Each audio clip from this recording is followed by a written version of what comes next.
Salut les astronautes, on se retrouve pour une vidéo, bien sûr, c'est science. Aujourd'hui, je vais vous parler de la grenouille de verre. Alors cette grenouille, on la trouve, c'est une petite grenouille transparente considérée comme vulnérable ou en voie d'extinction en Amérique centrale et en Amazonie. À travers la peau des grenouilles de verre, il est possible de voir leurs poumons, leurs intestins, la présence d'eux, voire les battements de leur cœur. Les grenouilles de verre sont vulnérables en voie d'extinction.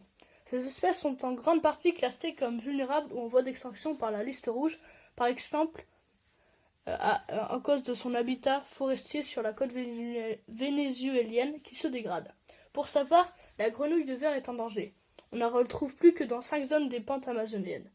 Les principales causes de leur disparition sont la destruction et la dégradation de leur habitat par l'agriculture et la déforestation. Alors ça veut dire que la grenouille de verre, en fait, c'est une grenouille où quand au-dessus, c'est une grenouille normale, mais quand on la retourne, on peut voir ses œufs, ses poumons, on voit tout son corps en fait. En fait, elle est aussi en voie de disparition à cause de l'agriculture et de la déforestation et de la destruction de son habitat. La singulière particularité des grenouilles de verre. Vues de dos, ces grenouilles de verre paraissent communes et d'une couleur verte. Mais dès qu'on voit leur ventre, on comprend ce qui leur vaut ce surnom. Les glass frogs en anglais ou ranas de cristal en espagnol ont la particularité de posséder un poitrail translucide. Ça veut dire qu'on voit tout à travers son poitrail. À travers leur peau, il est possible de voir leurs poumons, leurs intestins, la présence d'eux, voire les battements de leur cœur. Les chercheurs ne savent pas pourquoi l'évolution les a dotés d'un abdomen transparent. Quelques hypothèses existent tout de même. Selon la première, cette transparence servirait à éviter les effets néfastes des rayons du soleil sur l'organisme. Ça veut dire que grâce à ça, ces rayons du soleil qui sont néfastes, ça leur permet de les protéger. En effet, les organes internes de ces grenouilles sont recouverts de cellules qui réfléchissent la lumière. Parce que ça veut dire que ces organes permettent de renvoyer la lumière. Une autre hypothèse décrit plutôt que cette évolution comme une amélioration de la capacité de camouflage et du mimétisme en vue de se protéger contre les prédateurs. Alors c'est une petite grenouille qui atteint des sommets. En moyenne, ces grenouilles adultes mesurent 2 cm, les mâles étant plus petits que les femelles. Généralement, les plus petits mâles atteignent 1,8 cm alors que les plus grosses femelles poussent jusqu'aux 3,2 cm.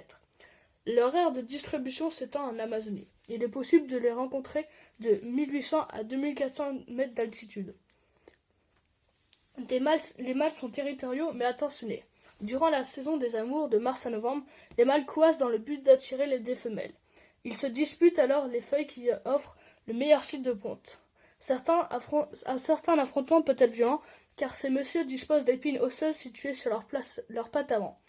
Après l'amplexus, mode d'accroupement des crapauds et des grenouilles, où le mâle s'accroche aux deux de la femelle, les femelles pondent entre 20 et 30 œufs, sur l'envers d'une feuille à la proximité d'un cours d'eau. C'est-à-dire qu'ils pondent leurs œufs sur une feuille à côté d'un cours d'eau. Phénomène peu commun chez les amphibiens, ce sont aussi les mâles qui assurent les soins parentaux. D'habitude, c'est les femelles qui surveillent les œufs ou les choses comme ça. Là, c'est le mâle. Il s'évertue à protéger les œufs des prédateurs et à les humidifier pour éviter leur dessiccation. C'est-à-dire les dessiccations, c'est qu'ils partent et du coup, ils auront des bébés en moins. Alors les astronautes, je merci d'avoir regardé cette vidéo. J'espère que cela vous a plu.